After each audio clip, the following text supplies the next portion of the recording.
Bonjour à tous. Les vaches sont de retour dans les pâturages du Jura. 6 mois après les abattages des troupeaux à cause de la dermatose nodulaire, la surveillance est toujours de mise. La vaccination commencera dans quelques semaines. En attendant, un arrêté préfectoral a été mis en place pour appuyer la traçabilité des différents bovins.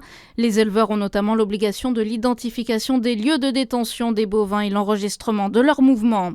Le marché du travail s'est dégradé en 2025 en Côte d'Or. L'emploi a diminué de 0,4% en 2025, essentiellement dans les services aux entreprises. L'intérim recule plus fortement qu'à l'échelle régionale.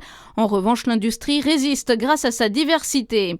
Dans votre actualité aussi, une étape supplémentaire dans l'escalade en cours depuis plus d'un mois au Moyen-Orient. 2 avions de chasse américains ont été abattus hier par la défense antiaérienne des gardiens de la Révolution.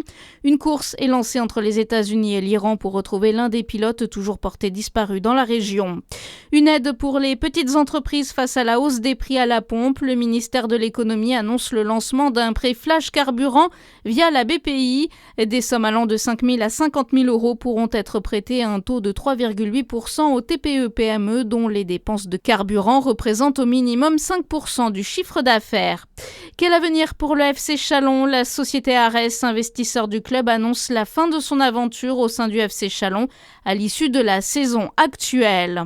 Une chasse au ticket d'or pour le dimanche de Pâques à Besançon, une expérience à vivre comme dans la version de Roald Dahl où 5 tablettes de chocolat contenant des tickets d'or sont dispersées dans le monde par Willy Wonka. Dans la version imaginée par le Bisontin gourmand, 6 tickets d'or seront cachés demain dans le centre-ville. Et puis le 45e tournoi de Pâques se déroule ce week-end dans le Jura. Il est organisé par le club Brest Jura Foot depuis 1980. Près de 2000 jeunes footballeurs sont attendus cette année. Bonne journée sur Fréquence Plus.